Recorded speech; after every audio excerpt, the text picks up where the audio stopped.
سر سجدے میں رکھ کے کہیں گے اللہ آج ہم اپنے لیے مانگتے ہیں، کسی کے لیے کچھ نہیں مانگتے۔ حضرت عیسیٰ علیہ السلام کہیں گے مولا آج میں اپنی ماں مریم کے لیے بھی کچھ نہیں مانگتا، آج میں اپنی ماں مریم کے لیے بھی کچھ نہیں مانگتا، میں تو آج صرف اپنے لیے مانگتا ہوں، مجھے امان دے دے بس، مجھے اور کچھ نہیں چاہیے۔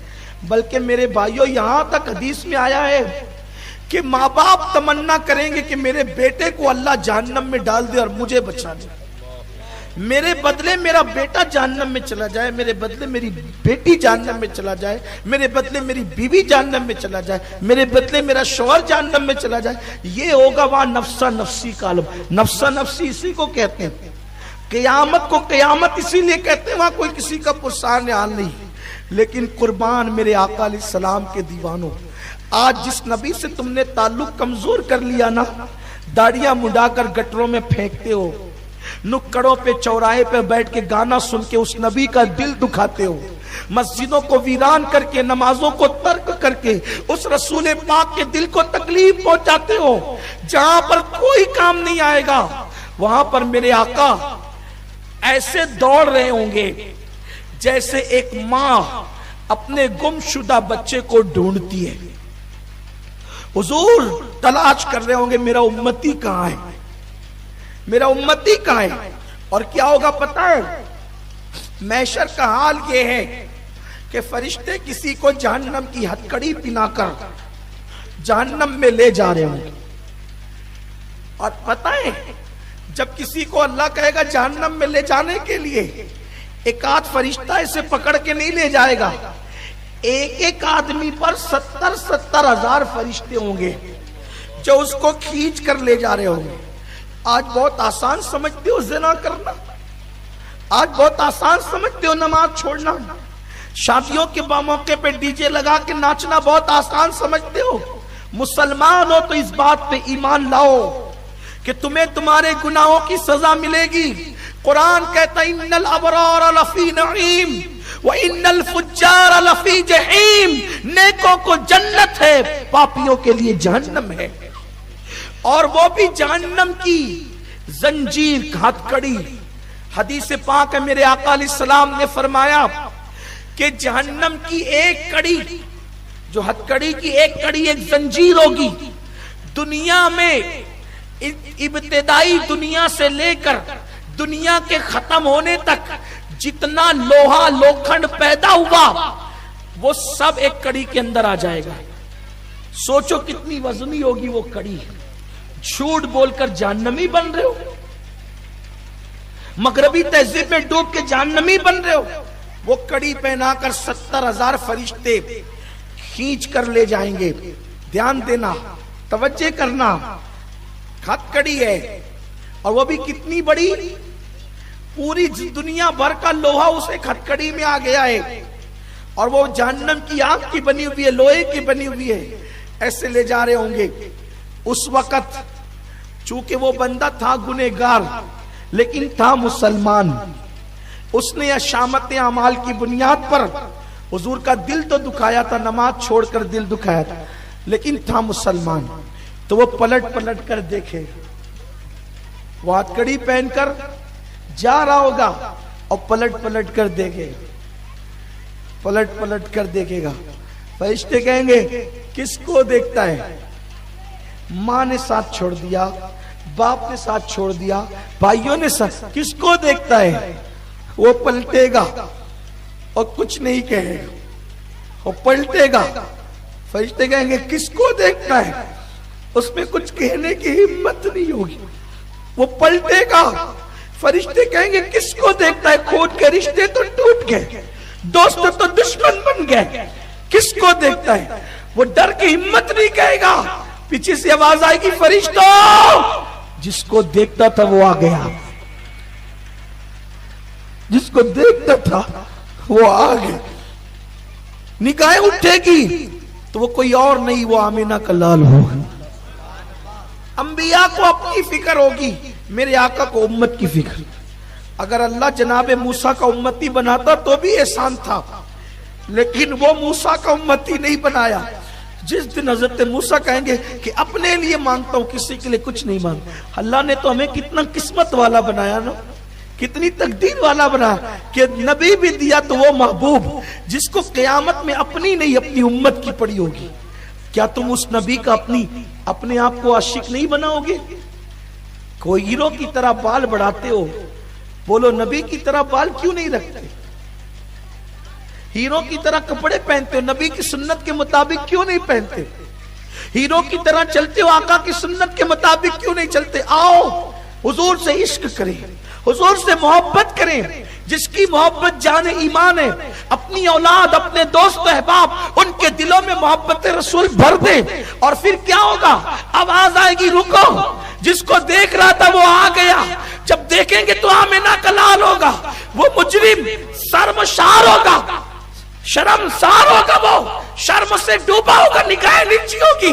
اس لیے کہ ہمت تو نہیں ہے کچھ بولنے کی، لیکن پلٹ کر دیکھ رہا تھا کہ پاپی ہوں، گنہگار ہوں، بدکار ہوں، لیکن امتی تو آمینہ کے لال کا ہوں. بس جب وہ دیکھے گا حضور کو شرم سے سر جھکا لے گا. لیکن اس وقت بھی میرے آقا اس کو جھڑکیں گے نہیں، اس کو دھکے نہیں دیں گے، بلکہ اس کی زنجیر کو صرف دیکھ لیں گے تو حضور کی نگاہ کا یہ معجزہ دنیا دیکھے گی کہ اتنی بڑی زنجیر حضور کے دیکھنے کی وجہ سے کٹ کر کے زمین پہ گر جائے گی، اسے آزاد کر دیا جائے گا. آقا فرمائیں گے چھوڑو یہ میرا ہے. فرشتے خدا کی طرف دیکھیں گے، وہ اللہ جو سبوں سے پاک ہے. اللہ فرمائے گا دیکھتے کیا ہو؟ جو میرا محبوب کہتا ہے وہی کرو، کیونکہ وعدہ کیا ہے حبیب تجھے اتنا دیں گے کہ تو راضی ہو جائے گا. آج اس کی رضا کے لیے جنت عطا کی جاتی. سبحان اللہ. یہ حبیب کی شان ہے، یہ آقا کی شان ہے. اس نبی سے دل نہیں لگاؤ گے؟ سب سے پیار کرتے ہو، ان سے کیوں پیار نہیں کرتے؟ جو تمہاری دنیا میں بھی مفید ہے، جو تمہاری قبر میں بھی مفید ہے، جو تمہاری حشر لوگوں کی زبانیں پیاس سے لٹک رہی ہوگی سینے پہ، حضور اپنے ہاتھوں سے جامع کوثر پہ. سبحان اللہ. یہ کہانی قصہ نہیں، حضور کی حدیث ہے. آپ جان میزان پر ترازو جو ہوگا نا، ترازو جن کی نیکیاں کم ہوگی، حضور اپنی نیکیاں ڈال کر اس کا پلڑا وزنی بنا رہے ہوں گے. سبحان اللہ. ابھی قاری صاحب نے پڑھا نا تو مجھے محشر یاد آیا. جب یہ سب ہو رہا ہوگا، حضور کسی کو جام پلا رہے ہوں گے. حضور فرماتے ہیں قیامت میں اتنا مصروف رہوں گا. آپ تھک تو نہیں گئے نا؟ ذرا ہاتھ اٹھا کے بتائیں تھک تو نہیں گئے؟ میں بولوں کہ نہیں بولوں؟ بولوں؟ ہاں جی جی. سنیے، اصل میں جانتا ہوں عشق کی بات ہو رہی ہے تو آپ حضرات جو وہ سست تو نہیں ہوئے ہیں. آپ حضرات البتہ ڈوب ضرور گئے ہیں، اس لیے آپ کی آواز نہیں نکل رہی ہے، لیکن میں کوئی مطالبہ نہیں کرتا. حضور فرماتے ہیں میں اتنا مصروف رہوں گا اس دن، اتنا بیزی رہوں گا اس دن کہ میری چادر بھی گر جائے گی تو مجھے اٹھانے کی فرصت نہیں ہوگی. میری چادر بھی اگر گر جائے گی تو مجھے اٹھانے کی فرصت نہیں ہوگی. کیوں؟ حضور کیا مصروفیت ہوگی آپ کو؟ تو پیاسوں کو پانی پلا رہے ہوں گے جام. سبحان اللہ. سبحان اللہ. کسی کا پلڑا بھاری کرا رہے ہوں گے، نیکیاں ڈال ڈال کے وزنی بنا رہے ہوں گے نیکیوں سے. اور کوئی پلسرات سے گزر رہا ہوگا لڑکتے ہوئے تو رب سلیم کہہ کر کے اس کو پار لگا رہے ہوں. سبحان اللہ. سبحان اللہ. سبحان اللہ. قاری صاحب نے پڑھا تو میں نے سوچا کہ کسی کو پلا رہے ہیں، کسی کو بچا رہے ہیں، کسی کا نام اعمال وزنی بنا رہے ہیں، لیکن میں تو سب سے زیادہ گنہگار ہوں ان کی امت میں، میرا کیا ہوگا؟ تو مجھے جب یاد آیا تو وہ مقطع انہوں نے پڑھا کہ مجھ پہ محشر میں سبحان اللہ. سبحان اللہ. نصیر ان کی نظر پڑ ہی گئی. اتنے ہنگاموں میں، اتنے اچھوں میں، کہیں کسی کونے کپڑے میں ہم بھی پڑے ہوں گے جرموں کی وجہ سے. اس لیے کہ اچھے تو ہیں نہیں، نہ اپنے اعمال کا کیا ٹھکانہ. عمل نیک کیا بھی تو چھپانے نہ دیا، نفس بدکار نے دل پر یہ قیامت توڑی، عمل نیک کیا بھی تو چھپانے نہ دیا. کہیں ہم بھی پڑے ہوں گے تو کہا کہ مجھ پہ محشر میں نصیر ان کی نظر پڑ ہی گئی، کہنے والے اسے کہتے ہیں خدا کا کرنا. سبحان اللہ. اور وہ کوئی غافل تھوڑی ہوں گے، تو بات دور نکل گئی. تو حضور قیامت میں کام آئیں گے, محشر میں کام آئیں گے, پل صراط سے پار لگائیں گے, جنت میں لے جائیں گے. حضور سے محبت کرو, اپنے بچوں کو حضور کی زندگی بتاؤ, سکھاؤ, پڑھاؤ, بتاؤ حضور کی شان کیا ہے. تو بات وہاں سے چلی تھی, پھر بہت آگے نکل گئی کہ حضور ہجرت کے لیے نکلے. سبحان اللہ, سبحان اللہ. آپ بھول تو نہیں گئے نا, حضور نکلے ہجرت کے لیے. آقا کریم ہجرت کے لیے نکلے, سفر ہجرت.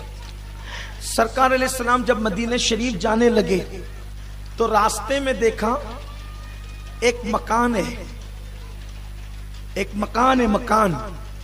حضور نے وہ مکان دیکھا.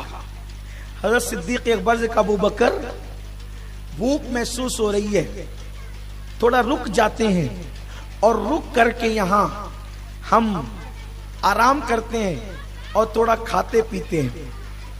وہ عورت بڑی سخی تھی, اس عورت کو لوگ ام معبد کہتے تھے, ام معبد. سرکار علیہ السلام اس کے گھر آئے. آنے کے بعد حضور علیہ السلام نے وضو کیا, کلی کی وضو کیا. حضور نے جہاں وضو کیا اس وضو کے پانی کی برکت سے وہاں ایک درخت پیدا ہوا. سبحان اللہ, سبحان اللہ. اس درخت میں پھل لگ گئے. جب حضور کا وصال ہوا تو وہ پھل جھڑ گئے. اسی طریقے سے خلفائے راشدین کا وصال ہوتا رہا تو بھی کبھی پتے جھڑے. اور جب امام علی مقام علیہ جد علیہ السلام کی شہادت ہوئی تو اس درخت سے خون نکلا. اس کو زمخشری نے اپنی تفسیر کشاف میں لکھا کہ حضور نے جو ہجرت کی کہ سفر میں وضو کیا تھا اس درخت کی شان یہ ہوئی. بہرحال اس کو میں نے شاید بیان کیا ہے مرکز پہ, قیامت کی نشانیوں کے اندر, آپ اس کو دیکھ سکتے ہیں ادھر. تو کیا ہوا پھر؟ حضور نے وضو کیا, وضو کر کے آقا علیہ السلام اس عورت کے پاس آئے. اس کا شوہر جنگل میں بکریاں چرانے گیا ہوا تھا. سرکار آئے تو اس عورت نے حضور کو دیکھا. وہ بڑھیا تھی, یعنی اس کی عمر تھوڑی بڑی تھی. اس نے حضور کو دیکھا اور دیکھ کر اپنے بیٹے سے کہتی ہے, بیٹا یہ کتنا خوبصورت ہے نا, اتنا خوبصورت میں نے کسی کو نہیں دیکھا. سبحان اللہ, سبحان اور سرکار نے حضرت ابو بکر سے کہا, ابو بکر اس کو کہو کہ ہم کھانا چاہتے ہیں, کوئی انتظام ہے؟ اس نے عرض کیا, اچھا حضور نے نہیں مانگا, حضور کبھی کسی سے کچھ مانگتے نہیں تھے. حضرت صدیق اکبر سے کہا, اس سے کہو. اس نے کہا کہ میرے گھر میں کچھ نہیں ہے, کیونکہ ہمارے آج کل ہمارے علاقے میں قحط چل رہا ہے, بہت پریشانی ہے, بکریاں بیمار ہو کر کے مر رہی ہے, بہت مشکل سے جنگل میں لے جاتے ہیں تو کچھ کھا پی کر کے آتی, دودھ وودھ نہیں دیتی. البتہ یہ ایک بکری بیمار پڑی ہوئی ہے, اور یہ بکری بانج بکری ہے, یہ بیمار پڑی ہوئی ہے, اور اس کے سوا کچھ نہیں ہے, میں کچھ مدد نہیں کر سکتی آپ کی. سرکار نے, میں ابو بکر اس سے کہو کہ اس بکری سے ہم دودھ نکال لیں گے. اس نے ہنس کے کہا ابو بکر صدیق سے کہ اے جوان, یہ جو تیرا صاحب ہے کیا وہ بکریوں کے بارے میں معلومات نہیں رکھتا؟ یہ یہاں کے لوگ تو بکریاں پالتے ہیں, تو بکریوں کے بارے میں اس کو معلومات نہیں ہے کہ جو بکری بانج ہوتی ہے, جس نے بچہ نہیں دیا ہوتا, اس میں سے دودھ نہیں نکلتا. یہ کیسے کہتے ہیں کہ ہم اس سے دودھ نکال لیں گے؟ صدیق اکبر نے فرمایا, یہ جو کہتے ہیں وہ کرتے ہیں. سبحان اللہ, سبحان اللہ. یہ جو کہتے ہیں وہ کرتے ہیں, تو بول اجازت تو دے, یہ کریں گے. اس نے کہا اس میں تو اٹھنے کی طاقت نہیں, اس کا گودا بھی نہیں ہے, اس کے پیروں میں کھڑے نہیں ہو سکتی یہ بکری. فرمایا مائی تو بول تو صحیح, اجازت تو دے. ٹھیک ہے, اگر تو بزید ہے جوان, لے جا بکری کو, جو چاہے کر. ادھر صدیق اکبر اس بکری کو جو بیمار تھی, کھڑی نہیں ہو سکتی تھی, اٹھا کے لائے. حضور نے اپنا دست کرم اس پہ جیسے پھیرا, وہ پہلے تو اٹھ کر کھڑی ہو گئی. سبحان اللہ, سبحان اللہ. اس کی آنکھیں دنگ رہ گئی. بولو اپنے بچوں کو بینٹین کی کہانی کیوں سناتے ہو؟ یہ محبوب خدا کا ذکر سبحان سنو اللہ بے شک ہیں اپنے بچوں کو یہ باکسنگ والے اور پتہ نہیں کیا کیا شیطان بت دکھاتے ہو. دیکھو یہ کتنی پیاری بات ہے. میں اس لیے بیان کر رہا ہوں کہ سنو اپنے بچوں میں منتقل کرو, عشق بڑھے گا, محبت بڑھے گی. سبحان اللہ. حضور نے ہاتھ پھیرا, وہ اٹھ کے کھڑی ہو گئی, ہاتھ میں اتنی طاقت. اب تھی وہ عورت, دیکھنے لگی. حضور علیہ السلام نے پانی منگایا, پانی لیا اور اس کے تھن دھوئے. اتنے سے تھن تھے کیونکہ وہ تھی بانج بکری. اللہ اکبر. جیسے حضور نے ہاتھ لگائے اس کے تھن بڑھتے چلے گئے, سبحان اللہ سبحان اللہ اس کے تھن بڑھتے چلے گئے. اور جب تھن اس کے بڑھتے چلے گئے تو وہ تھن بھر گئے. اب وہ بانج بکری تھی, تھن بھر گئے. اس نے دیکھا یہ کیا ہو رہا ہے, اس لیے کہ جادو سے یہ سب نہیں کیا جا سکتا. لیکن جب دیکھا کہ تھن بھر گئے, حضور علیہ السلام نے بسم اللہ پڑھی اور کہا اللہ برتن لا. اس نے برتن دیا اور اس کے بعد حضور دودھ دھونے لگے. ایک برتن بھر گیا, کہا دوسرا لا, دوسرا بھر گیا, تیسرا لا, تیسرا بھر گیا, چوتھا لا, چوتھا بھر گیا. اس کے گھر کے جتنے برتن تھے سب دودھ سے بھر گئے. سبحان اللہ سبحان اللہ سبحان. حضور نے خود پیا, صدیق اکبر کو پلایا اور اس کے بعد حضور چلے گئے. وہ حضور کا نام پوچھنا بھول گئی, صدیق اکبر کا نام پوچھنا ہی بھول گئی. حضور چلے گئے. اس کا شوہر آیا تو کہا یہ خوشبو کائے کی آتی ہے؟ سبحان اللہ سبحان اللہ. تو کہا کہ ایک برکت والا آیا تھا اسی کی خوشبو ہے. سبحان اللہ سبحان. کہا میں تو بکریاں لے گیا تھا, یہ بیمار بکری پڑی تھی, اچھی کیسے ہوگی, اس میں تھن میں دودھ کے. کہا اس نے ہاتھ لگایا تو دودھ گیا, پورے برتن دودھ سے بھر گئے. تو اس نے کہا یہ کون آیا تھا, یہ کون آیا تھا, یہ کون آیا تھا, سبحان اللہ کون آیا تھا؟ سبحان اللہ. تو اس نے کہا وہ برکت والا آیا تھا. بس یہی کہتی تھی کہ وہ برکت والا آیا تھا, وہ برکت والا آیا تھا. نام نہیں پوچھا, کہا برکت والا آیا تھا. وہ برکت والا آیا تھا, وہ کیسا تھا؟ ام معبد نے کہا, اب سنیے کیا کہتی ہے. ام معبد نے کہا وہ چلتا تھا تو ایسا لگتا تھا کہ جیسے ہرنے چلنے کا شعور خیرات کے طور پہ مانگ رہی ہے. سبحان اللہ. رکے تو چاند, سبحان اللہ. رکے تو چاند, چلے تو ہواؤں جیسا ہے. ہاں ہاں کیا بات ہے. رکے تو چاند, چلے تو ہواؤں جیسا ہے. اسے میں دھوپ میں دیکھوں تو چھاؤں جیسا ہے. کیا بات ہے. سبحان اللہ. اسے میں دھوپ میں دیکھوں تو چھاؤں جیسا ہے. وہ خرام ناز فرماتا تھا تو ہرنے اس سے چلنے کی خیرات مانگتی تھی. وہ اتنا ملی تھا, وہ اتنا ملی تھا کہ دور سے دیکھو یا نزدیک سے دیکھو دل اس سے پیار کرنے پہ مجبور ہو جاتا تھا. جب وہ بولتا تھا تو ایسا لگتا تھا کہ جیسے موتیاں جھڑ رہی ہے.